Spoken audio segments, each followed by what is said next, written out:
নমস্কার বন্ধুরা, শ্রাবণীর সাথে রান্নাঘরে আপনাদেরকে স্বাগতম। নতুন পদ্ধতিতে পায়েস বানিয়ে দেখাচ্ছি। পায়েস বা পরমান্ন যে যাই বলেন, তো চিনি দিয়ে গুড়ের মতো কালার, এই নতুন পদ্ধতিটা আপনাদের সামনে শেয়ার করছি। আপনারা সম্পূর্ণ ভিডিওটি দেখতে থাকুন। এখানে আমি 1.5 লিটার দুধ নিয়েছি, আর দুধটা কিছুক্ষণ জাল করে গাঢ় করে নিয়েছি। আর 100 গ্রাম চাল নিয়েছি, সেটা ধুয়ে রেখেছিলাম, এটা দুধের মধ্যে দিয়ে দিলাম।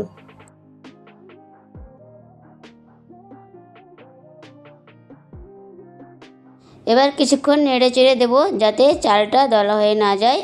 গ্যাসটাকে আস্তে করে রাখবো, কিছুক্ষণ জাল করে নেব। আর দিয়ে দিলাম 5-6টা এলাচ ফাটিয়ে, আর একটা তেজপাতা।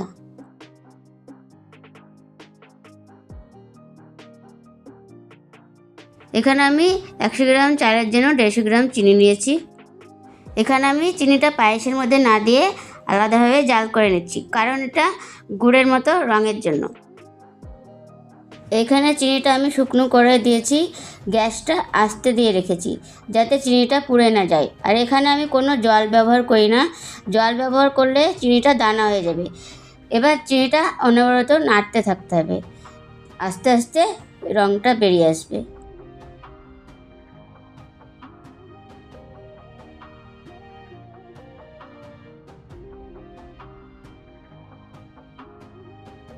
দেখুন বন্ধুরা, চিনিটা আস্তে আস্তে গলে এসছে এবং হালকা কালার চলে এসেছে। এভাবে আমি চিনিটা আস্তে আস্তে জাল করে নেব।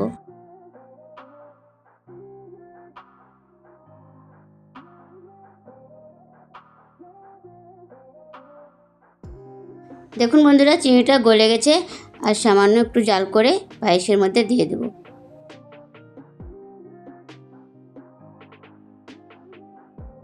বন্ধুরা, এখানে আর একটা কথা, যে চিনিটা জাল করা হয়ে গেলে রং চলে আসলেই সঙ্গে সঙ্গে পায়েসের মধ্যে দিয়ে দেবেন। এটা কোনো রকমের ঠান্ডা হলে দানা হয়ে যাবে।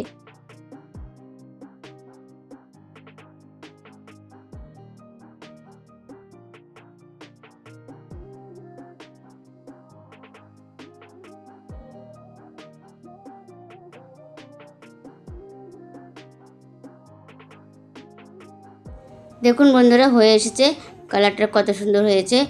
এবার আমি পায়েসের মধ্যে দিয়ে দেব।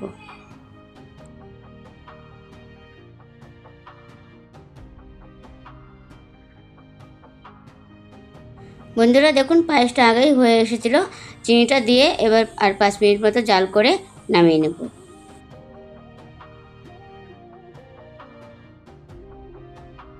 বন্ধুরা, এর মধ্যে কিন্তু আর অন্য কোনো চিনি আমি ব্যবহার করিনি। দেখুন বন্ধুরা, কত সুন্দর হয়েছে, গুড়ের মতো কালার, দেখতেও খুব সুন্দর লাগছে।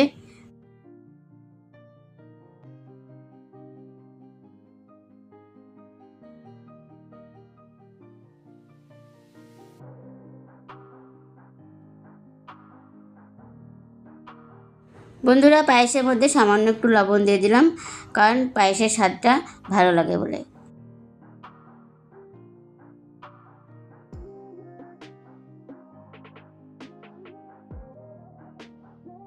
এর মধ্যে আমি কাজু, কিশমিশ, বাদাম দিয়ে দিলাম।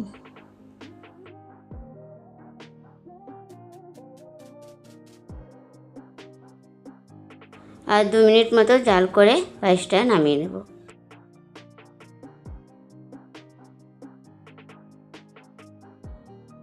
পায়েসটা গাঢ় হয়ে এসছে, এবার আমি নামিয়ে নেব। বন্ধুরা, এই পায়েসের পদ্ধতিটা আপনাদের ভালো লাগলে একটা লাইক কমেন্ট করে জানাবেন। আর এরকম নতুন নতুন ভিডিও পেতে চ্যানেলটিকে সাবস্ক্রাইব করে রাখবেন। ভিডিওটি দেখার জন্য ধন্যবাদ।